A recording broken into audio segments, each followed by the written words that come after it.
Thank you, everyone, for bearing with the technical difficulties at the end there. That was the first. We didn't have any difficulties with our first two sessions, so we assumed there'd be some on this one. So thank you all for making it through and sticking with us, and welcome to those who are joining us back here for our third session. This is the last of our three in the Spring Speakers series. And I am going to pop a few slides up here.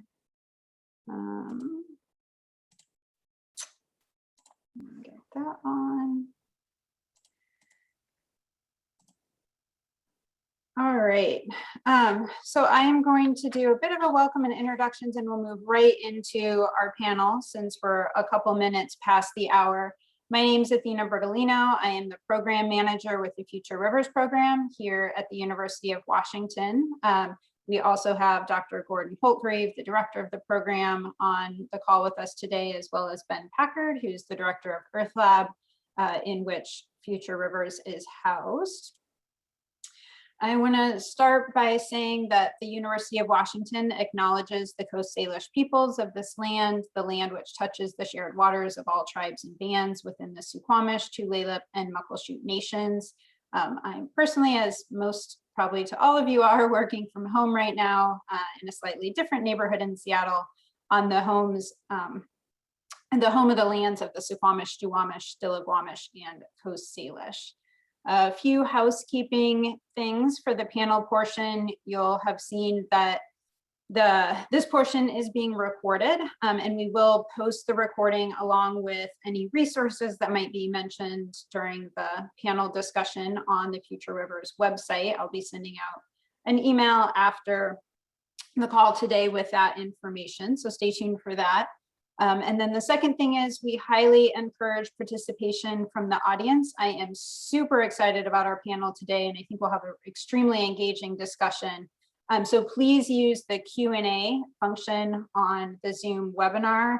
We'll reserve the chat function specifically for any technical issues or resource sharing that we want to do. So again, any questions that you might have from the panelists coming out of the film that we just saw, or as the discussion moves on, feel free to pop those into the Q&A, and we will get those to the panelists. And with that, I would like to welcome our panelists. Again, I'm really excited and very happy that these folks agreed to be here with us today. I'm going to do some short introductions, reading them some bios, but I will be the first to say that these short bios do not quite do justice to the amazing work that all of these folks are doing. It's a small subset of their experience and expertise. So first, I'd like to welcome Dr. Kessie Alexandre. She's an assistant professor in the Department of Geography and a research affiliate at the Center for Studies in Demography and Ecology at the University of Washington. Her research is organized around questions of public health risk and ethics, environmental racism, climate justice, and the social implications of climate change and adaptation, Black geographies and diaspora, and the politics and ethics of infrastructure. Her first book, which I think might be coming out soon, is titled Floods and Fountains, and it's an ethnographic study of water insecurity and civic participation in New York, New Jersey. So welcome, Dr. Alexandre.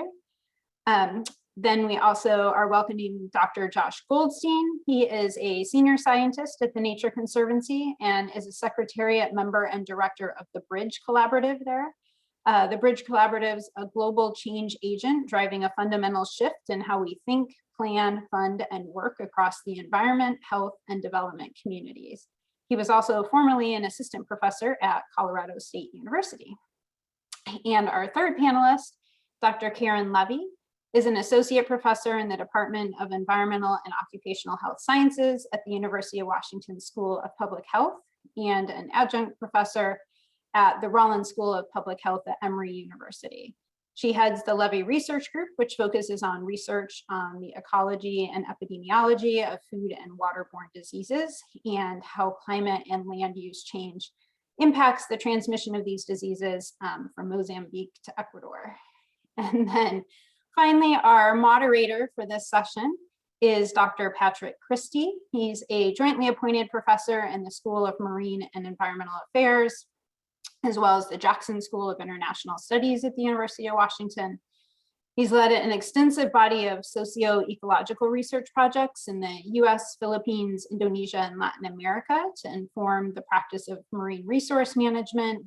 And he's increasingly focused on understanding indigenous-led environmental recovery and climate change social movements, and recently has been involved in research, organizing, and digital storytelling to raise critical questions about how society engages in conservation and restoration efforts, and whether these efforts are inclusive of diverse perspectives. So again, a super exciting panel that we have, perfect to speak to some of the topics on the film that we just saw, and a huge thank you and welcome. And with that, Dr. Christie, I will turn it over to you.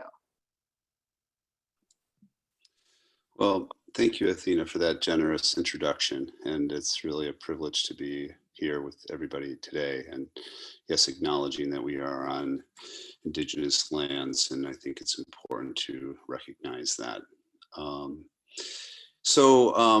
Prior to the viewing, I had asked and I see that there are some questions coming up in the Q&A, and Athena, I think you're going to help me moderate some of that. But I did want to just start with a general question, an open-ended question of our panelists, which they've seen prior. And I just wanted to see, if there was anything that, based on their life experience, their professional experience, if they may add anything to the video that we just saw. And that could be around solutions, it could be about perspectives, it could be about knowledge, how knowledge is generated.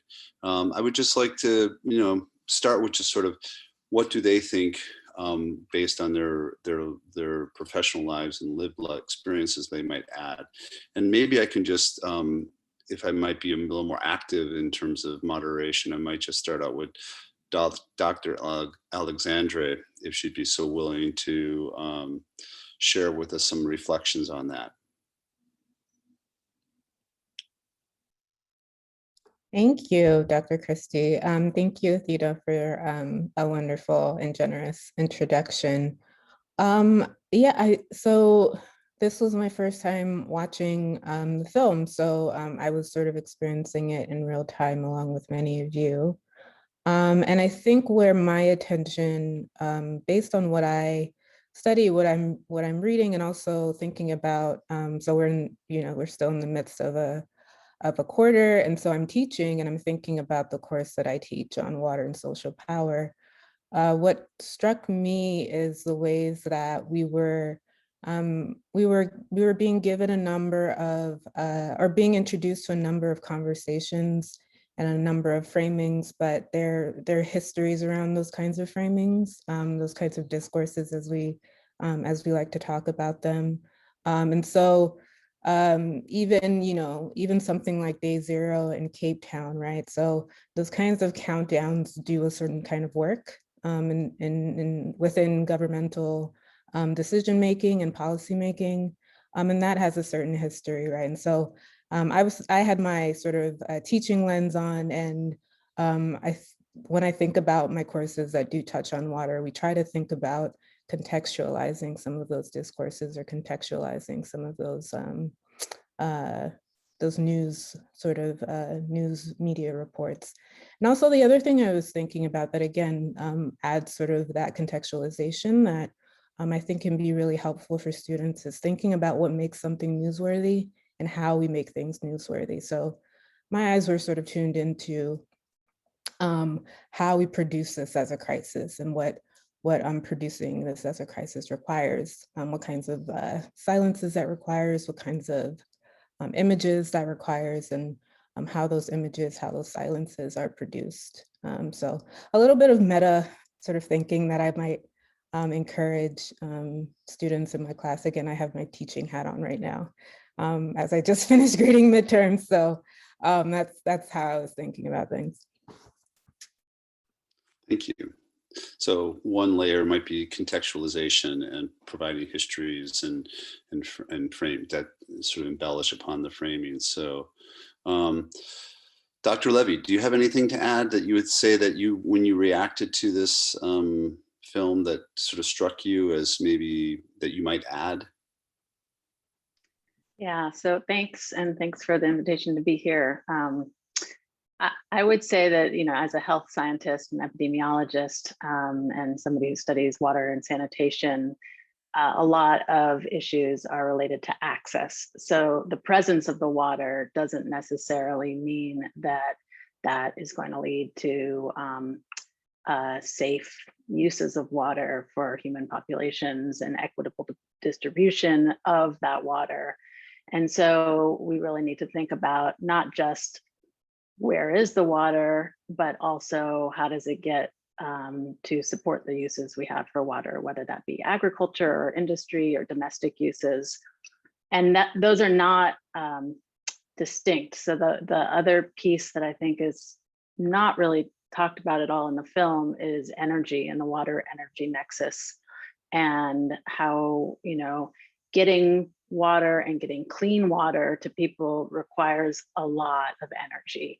And then that energy production is you need a lot of energy to produce clean water, and you need a lot of water to produce energy. And there's this big tie between those two, and those things are leading to some of the reasons why we are seeing droughts or floods and climate change and whatnot. And so thinking about that as a bigger holistic system, and then thinking that and I think it's important to think of those things because those are also tied to the solutions. A lot of the energy we use to produce clean drinking water is not really necessary because we are treating a lot of water to make it fit for human consumption and then flushing it down the toilet. And so some of the solutions might come from thinking about that more holistically. So adding on a layer of more holistic thinking about this. And I'm also just noting, I know I'm not a panelist, I'm a facilitator, but I can't help but say also that how we deliver fossil fuels in pipelines has a direct effect on clean water. Hence the term water protectors throughout North American indigenous people saying that oil pipelines, for example, from the tar sand oils that are delivering energy, is having direct effects on fresh water, fresh lakes, the Great Lakes, etc. So in addition to using energy to provide clean water is also how we deliver our favorite form of energy now, which tends to be fossil fuel. And Dr. Goldstein, could you please share with us some insights about what you might add to this? Yeah, let me add my thanks first for the chance to be part of the panel. It's great to be here and to see everyone who's joining us today.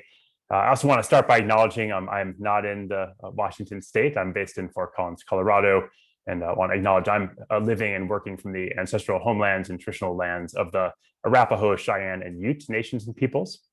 Thanks for the opportunity to sort of reflect on the episode in this series as a whole. I think it does a really good job of showing how powerful a lens water is to think about where we are now as a global society and where we may be headed. And of course, that future is not determined yet. And so I think what it does really well is give us an understanding that it's a question of now and the future. It's a question of all peoples everywhere and all peoples within those places. And the current impacts are not equally and equitably distributed. And so there's a lot of, I think, issues to unpack within that, as we talk today and as we think about these issues going forward. But a couple of points I might make just kind of around reflections, high-level reflections. The first is that I think the episode does a really good job of helping us realize that water is pretty nuanced. So there's times when we have too little, there's times when we have way too much, and there's times when it's too dirty. It's all those aspects of drought, of floods, of pollution. And these things sometimes happen in the same place, sometimes they're happening in different places. But I think as we start to tackle this going forward, we really need to be thinking about the issues that a given place is facing. And from one place to the next, there is, as someone said in the movie, no silver bullet solution. So how do we really think about solutions specific to place? I think the other point I might make up front is I think there's some really exciting stories in this episode about some of the amazing advances we're making on the science, the sort of hydrologic and climate science side. I mean, just the that image of the sort of water moving around and I think the sort of brown and blue areas. It's incredible ability to sort of see what's happening at a global scale and to predict what may happen in the future. And I think we have many advances to use on that part of science, and we have a great need to use that science better. At the same time, I think many of the most pressing challenges we face are really on the sort of social, economic, and political side. And how do we really bring that to the forefront of these discussions and make sure that we are connecting the more sort of natural and climate science to the social, economic, and political as we move forward. So I think much to dig into, but those would be the comments I'd offer up front. Thanks. Nice. Thank you so much for the response. And so now I think I'd like to turn our panelists' attention to the questions that have been offered up from the participants here. And thank you, Athena, for sharing those and sort of prioritizing them. So I want to start with one, particularly because in our introduction, Athena sort of centered equity and empathy as important sort of principles within the Earth Lab and within this series. And so I wanted to just ask, and I won't order the responses, but maybe all the panelists, if they care to, would want to say is that as scientists, as activists, as people who have a lot of lived experience around water and its management and the science from various disciplines, how might we center our work using the principles of equity and empathy? There was a lot in the film there about the impact of water scarcity. So I'm curious how you or your organizations center equity and empathy in this issue, in these issues. I can get started. So part of why I am focused on how these stories are told or how these stories are framed is because the way that they are framed, of course, has a major impact on how we envision those solutions. And so that's part of my role, again, when I'm thinking about how these discourses are shaped, because then that shapes our solutions, right? And so one thing that I'd like to see moving forward is that we see some level of gender equity in how those stories are told, right? It's not lost on me that in terms of who was interviewed in the film, only one woman was represented beyond the filmmaker. So we heard mostly men's voices.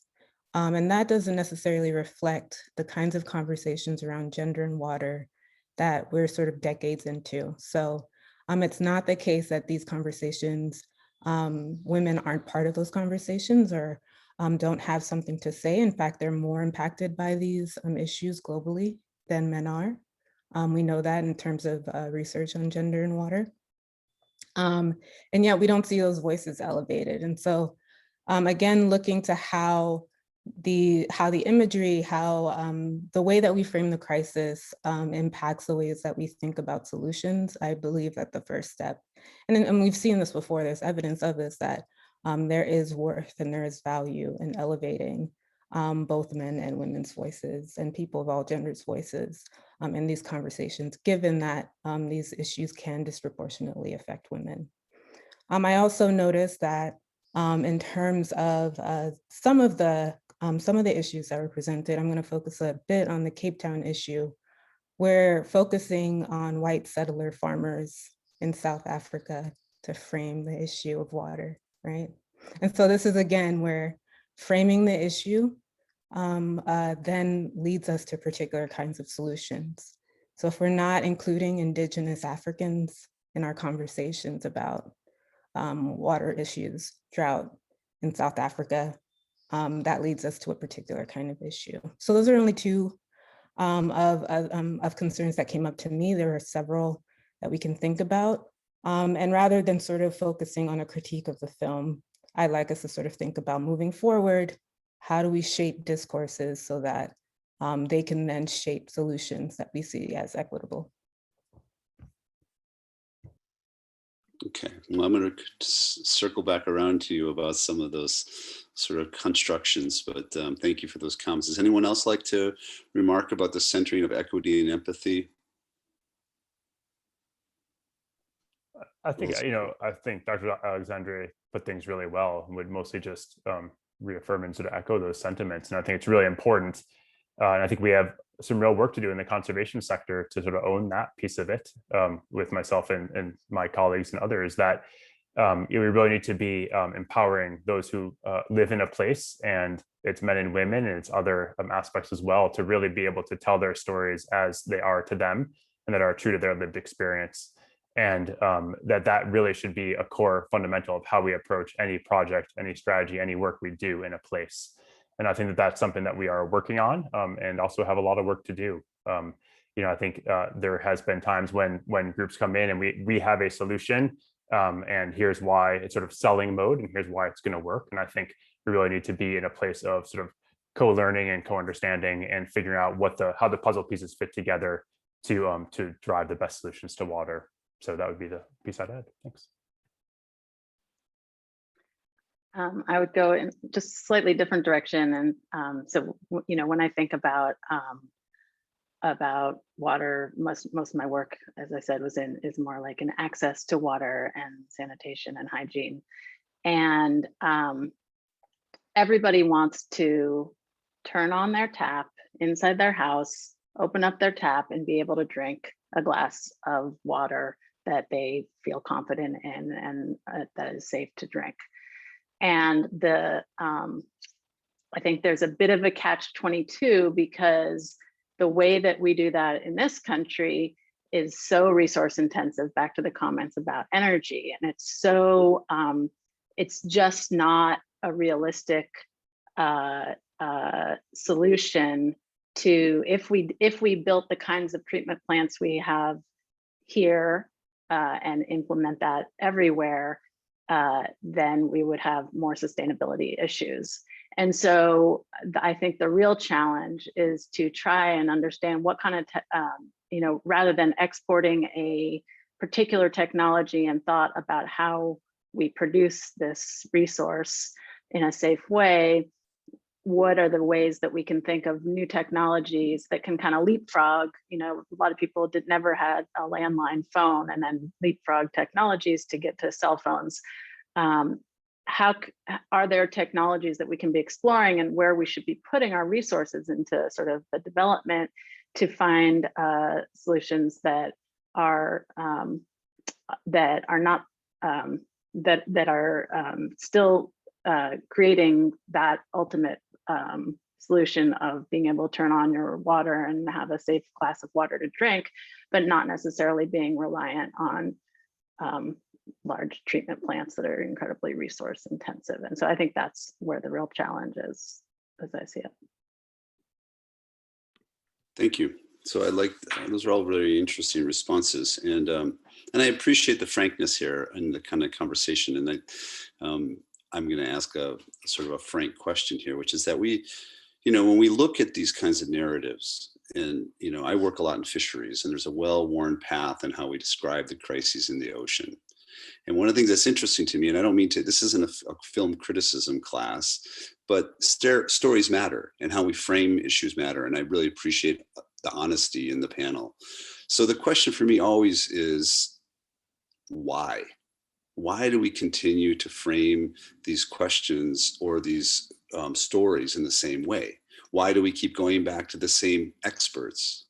Why are certain voices elevated and others are not? And not to put Josh in the hot spot, but like, the fact of the matter is that NGOs have been reflecting on their practice for decades. So the question becomes, why? So I'm curious if the panelists would be willing, around the issues around equity and centering equity and empathy, is that we're still, and I imagine that this is never going to be a conversation that ought to ever end.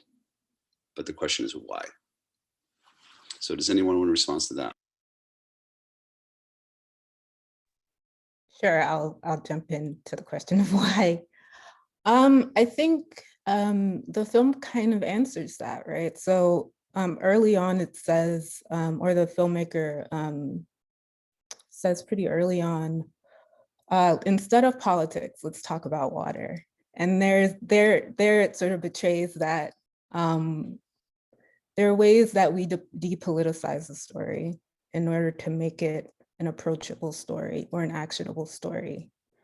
And our job, I think, here is to recognize that there has been a history of, presenting stories as depoliticized as possible in order to push those stories forward, but those have real implications for people who are at the bottom of hierarchies. So moving forward, we have to recognize that that's a way that stories function, and that we want to do better than that, right? Because then we're just going to have the same kinds of structures that we're trying to work against. So again, we can think about the fact that this is how stories have worked, and this is why people make those decisions. They try to depoliticize in order to make it more palatable for the broadest of audiences. But since we are able to reflect on the history of that, we can say, no, we want to change our structures, and we're not going to be able to change those structures unless we tell different kinds of stories that don't avoid the politics, that don't present water as being outside of politics, because that's not the reality of what the access to water, right? These shortages, what they mean, what they are, how they function in the world. So we have to sort of confront those dead on, even though they may make the conversations more difficult or more uncomfortable. We know what the result will be if we don't tackle them head on. I'm going to jump in just to say, I think it is so critical to really be direct. Water is politics, absolutely, and it's power, and it's structures that reinforce those power dynamics. And I think, what we need to be thinking about is, as we tell the stories, as we think about solutions and so on, is continually asking ourselves, who is the current system benefiting? To what degree are their stories being told more strongly than others to sort of reinforce the direction forward? And to what degree, how do we open up the space, as Dr. Alexandre said before, for women and other groups as well to be able to tell their stories as part of this? I think we're going through a really dynamic, you brought up the NGO sector, Dr. Christie, in this, and I feel like I'm sort of reflective in these moments, having previously been an academic and now an NGO in roughly equal parts of my career. And there's real strengths and challenges in each one. And I think one of the real challenges of the NGO sector right now, when I think about the conservation movement, is this is a critical moment for the future of all the things we work on and we care about.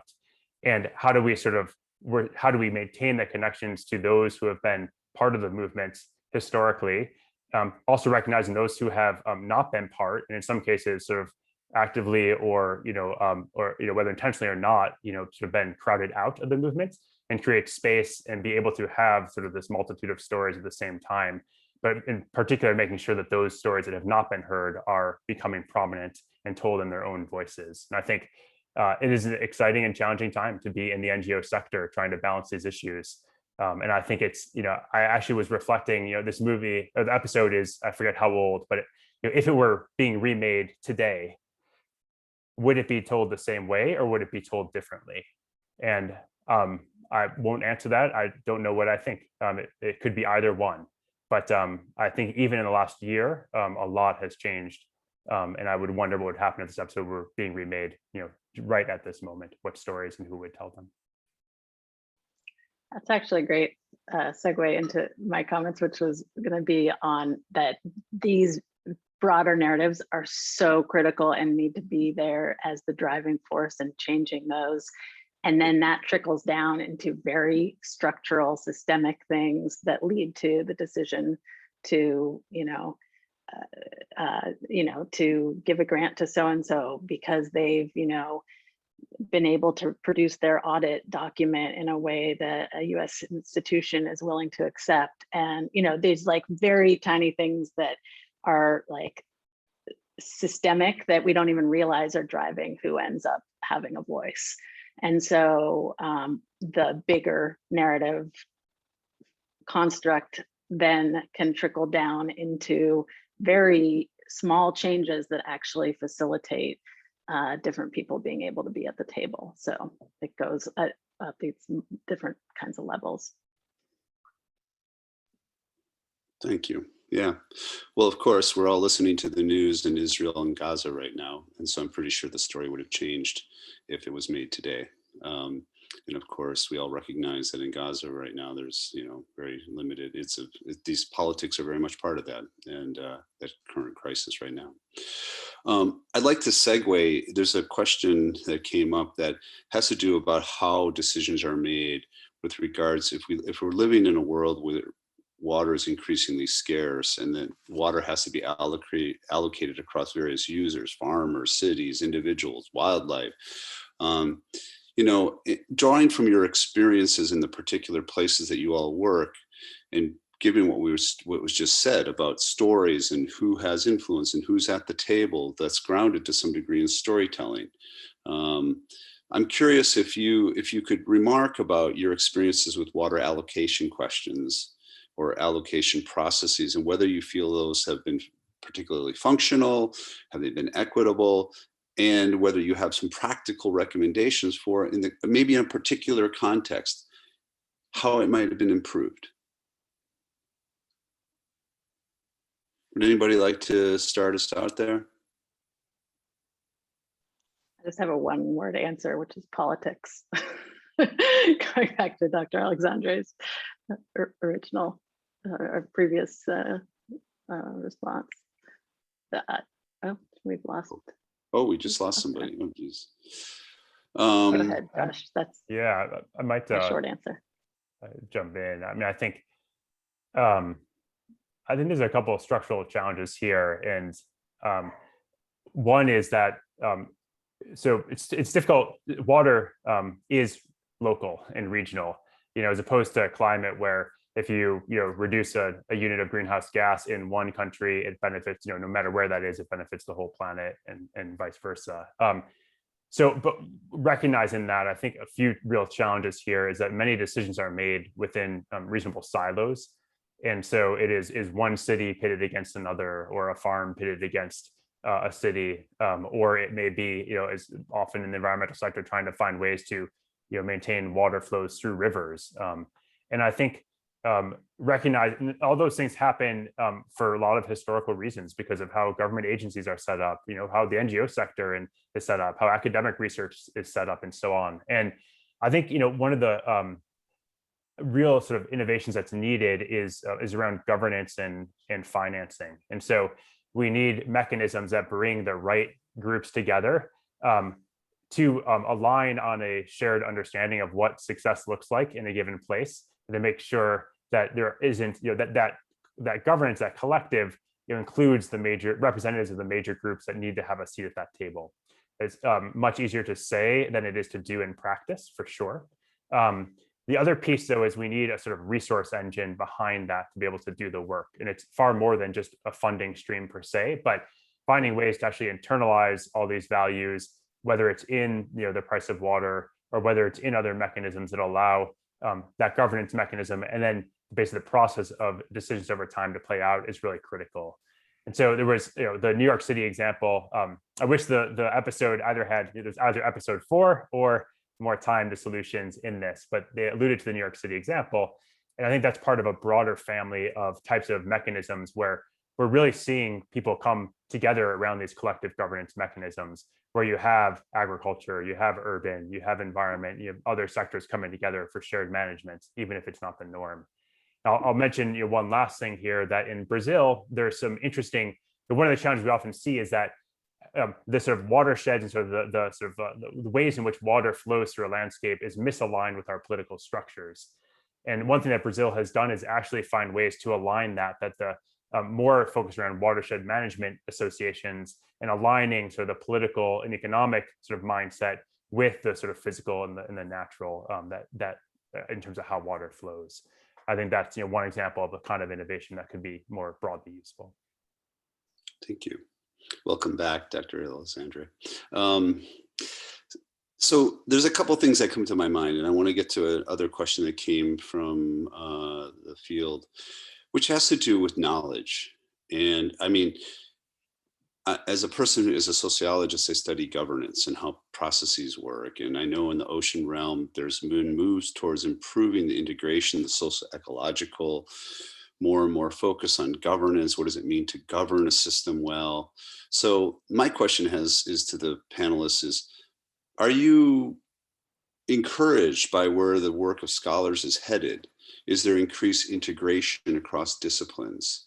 Is there some better attention to understanding governance? And one of the things I also want to also throw out there is that we tend to rely on science quite a bit. University of Washington, for example, is very much a science, capital S driven institution. And it's not to disparage science, but it's to say that people have been living on this planet for a long time. there is a lot of knowledge about water. And it's not only held by scientists, social or natural or biophysical, or physical scientists. So my question is are you encouraged by how knowledge is generated, let's use the term knowledge, and how that's infused in the realm of water management, or are you sort of discouraged? Are we headed in the wrong direction? Or again, if you had a magic wand, what kind of knowledge generation ought to happen?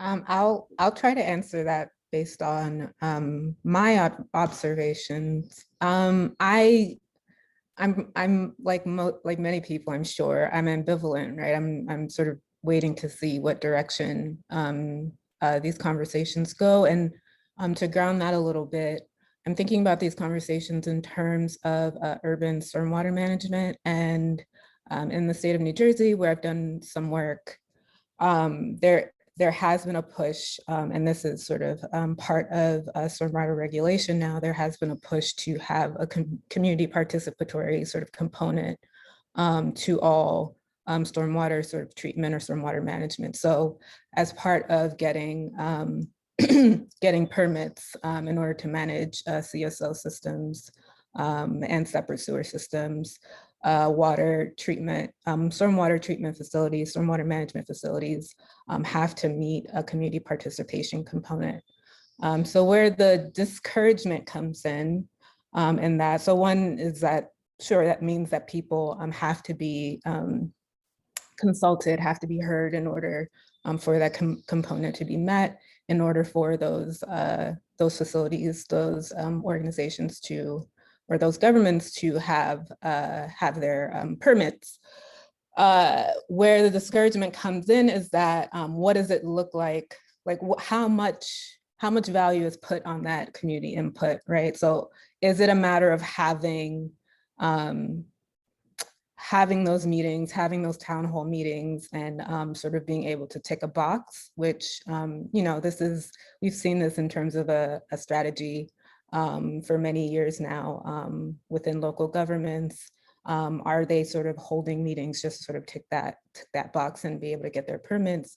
Or is there sort of an active engagement, a truly collaborative process that's happening between communities who are environmental justice communities and the people who are in positions of very important decision-making? So I am encouraged by the fact that those spaces are being opened for those conversations and those contestations to happen.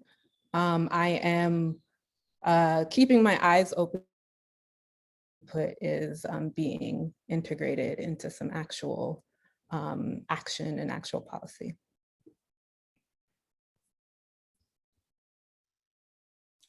Can jump in from the way in here.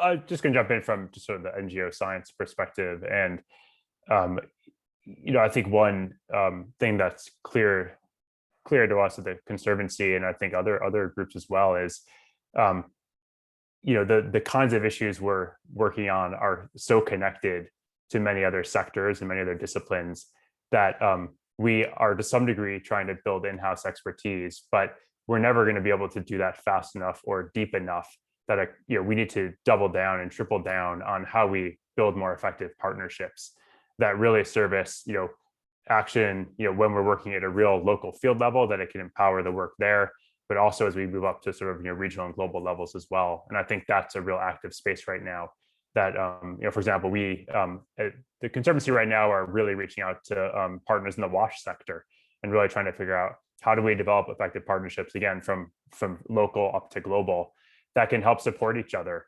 you know, help them better integrate the values of nature into their work, and also help us understand better how we take our lens on nature and connect it more meaningfully and equitably to the really, you know, immense human challenges ahead of us. So I think partnerships are not easy, but they're really critical here if we're going to make a big difference in this decade, which is really critical. Can you give me an example of one partnership that gets you particularly, you know, inspired?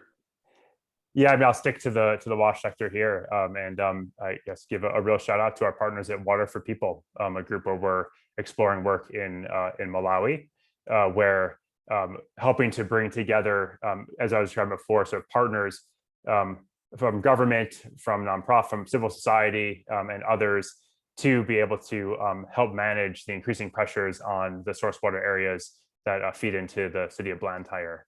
And there's what we're finding is that there's we really I think people recognize that these challenges are connected, and the real challenge is how to work together effectively.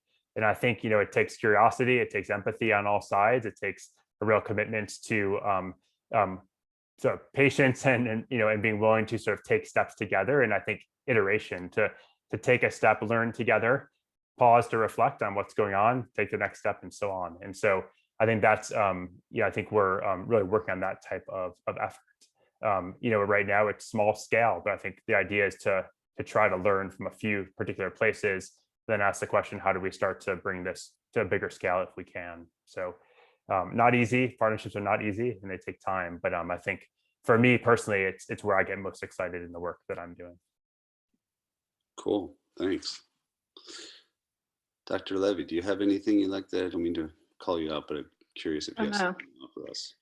I mean, I think I think there's progress, and there's also the way things have always been done, and so there's an increasing recognition of the importance of social sciences in the health sector in particular, and which in this case would be the WASH sector, and the importance of all the work that's been done on gender. And I think there's a big aspect of what motivates people, and why a lot of people don't make their decisions based on their health. They make decisions based on things like their time and ease of access, and so recognition of that, and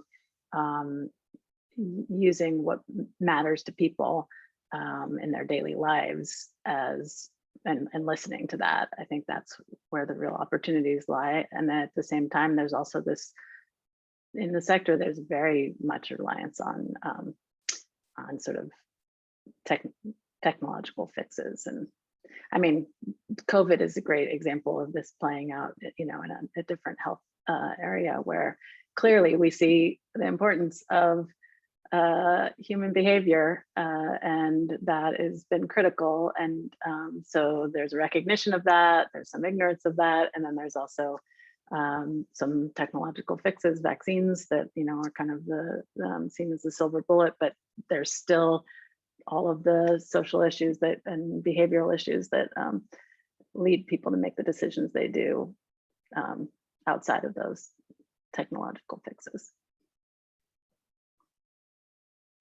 Thank you. So I'm going to ask, I don't know how much time we have left, but I'm going to ask, there's two questions that come to my mind. We are in an educational institution. Dr. Goldstein was a faculty, but even in the NGOs, there's a lot of connections between the Nature Conservancy and the University of Washington, for example.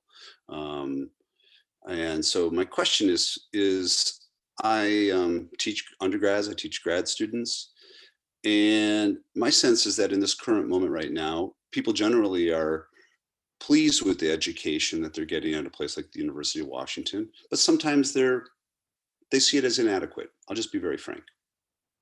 And my question is that's my own personal experience. So for example, like one of my things I've always been harping on is that we teach about social movements, the civil rights movement, the environmental movement, but we don't teach young people how to be good participants as allies in those social movements. We just assume that they learn that on the weekend.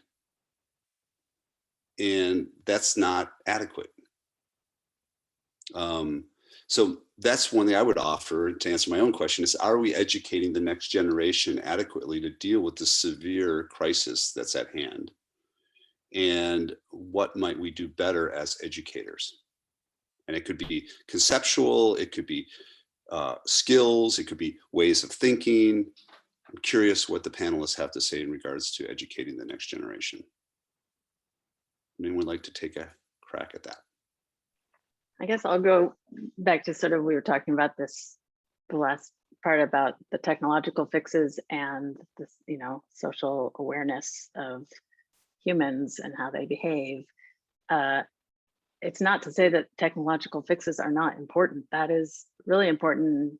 And, in terms of solving some of these crises and coming up with new technologies that are going to be less resource intensive, et cetera, we still need, creative ideas that are like, really rigorously tested and et cetera. But I think the key is, let's say, and different people are going to contribute in different ways and based on what they like to do and what gets them up in the morning and gets them excited about their day. But if that's, you're an engineering student and you're solving engineering problems, then, also getting some exposure to some of the more other issues that might come up when you're trying to implement your those fixes. And on the flip side, having people who are studying more social sciences, also getting more science literacy, for example, so natural science literacy. So I think it's sort of like that, it's that bridging and that interdisciplinary education that I think I would say is key. I'm hearing loud and clear: appropriate technology, integrative thinking, multidisciplinary thinking. Anyone else have something here to add? Yeah, I think this is a great question, and I appreciate being able to think out loud with all of you about it. I see two concerns that I try to tackle in the classroom based on our moment. One being, I see a lot of the work being along the lines of that literacy, being able to help folks navigate the amount of information that we're being bombarded with on a regular basis, right? So I think there is, on a certain level, and this I imagine has been part of teaching for much longer than I've been in my field, but that critical thinking skill, that muscle, as I call it, in the classroom, and working that muscle and being able to look at what stories are being offered and being able to see where there might be some openings, there might be some silences. That seems to be an important muscle to work out in the classroom, given that folks are being exposed to so many forms of information, so many sources that are vying for their attention. Our attention is being pulled in so many different directions, and being able to cultivate that discernment seems really important, particularly with how a lot of these environmental concerns are issues are shrouded in that alarmist kind of rhetoric, right? So everyone's saying that everything is urgent. How do you manage that? How do you discern what your next move will be based on, again, people and sources and organizations are constantly telling you that their thing is the important thing. And it's a lot of pressure and it's a lot of emotional work to navigate. And so we try to work that critical thinking, that discernment muscle in the classroom, or at least I hope we do. And the other aspect to it, and thinking about your question about how we talk about movements in the classroom and how to translate that to what people or how people can act outside of the classroom. I think it's important to highlight, again, thinking about sort of the attention economies that we're all working within and how they're just expanding and saturated at this point, oversaturated at this point. Having folks consider, what action looks like outside of those documented moments. What does it look like to be part of a movement when there's not a protest happening outside? What do reading groups look like? What do book clubs look like in those moments? So thinking about those less documented moments, those less sort of historicized moments in a way that is more embodied or in a way that seems more actionable seems quite important, again, as people are being pulled and their attention is being pulled in so many different directions. How do we reflect? How do we understand boring kinds of political action? The ones that you can't post, the ones that it's more sort of subtle work in the in-between time. That seems particularly important, again, refining that skill in the classroom.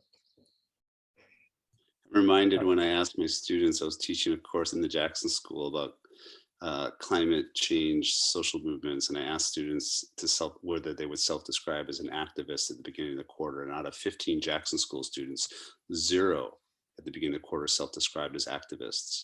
We went through a whole quarter of reflecting on what does it mean to be an activist, and at the end of it, all of them described themselves as activists. Some of them like to cook food. They said, look, I'm not going to be on the front lines, but I can sure make some good food for somebody who's willing to be engaged, to volunteer for something. So in any case, I appreciate that commentary there. Dr. Goldstein, it looked like you had something to say. Yeah, I'll jump in and build on. I think it's a great question. It sort of tugs at my heartstrings, thinking back to the job I used to have and the students I used to work with. And I love Dr. Alexandre's, that idea of critical thinking as a muscle to really work on. I think that's such a powerful idea here, because I think one of the most important things we can do with education, and I think that needs to continue, not just when we are in undergrad or grad school, but it needs to be something we continually keep as a learning mindset, is the world is messy and problems are complex, and there's rarely, if ever, a single solution that fits all. And so how do we use critical thinking to understand the world, be continually questioning our own mindsets on things, and where those stories are coming from and what they mean. And I think one of the things that I find most critical in the work that I do now is being sort of comfortable being uncomfortable in conversations, and knowing that those are often the places where you're going to learn the most. And if you're open to that. And we'll end by just reflecting that in this last year, including much time with our kids at home with their virtual school. My third grader, they were learning about fixed versus growth mindsets. Such a simple sort of mental model. And, just sort of talking with her about that has been such an inspiration for me this year to think like, how am I waking up in the morning? And how are our students and others waking up? And it's much more than just fixed or growth mindsets. I don't mean to sort of trivialize things to just that. But there's so much when you try to, when our education system helps people be curious, helps ask questions from a place of empathy, helps you really actively go deep in their technical area and understand, I think, as Dr. Levy was saying, what are the limitations of that? And how do I understand what others bring?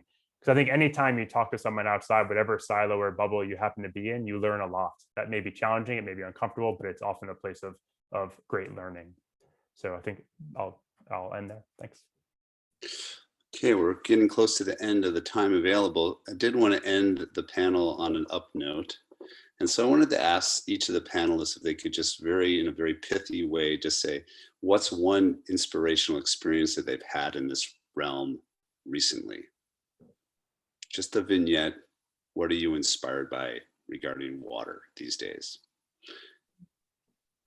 Would anyone like to go first, or do I need to call on somebody?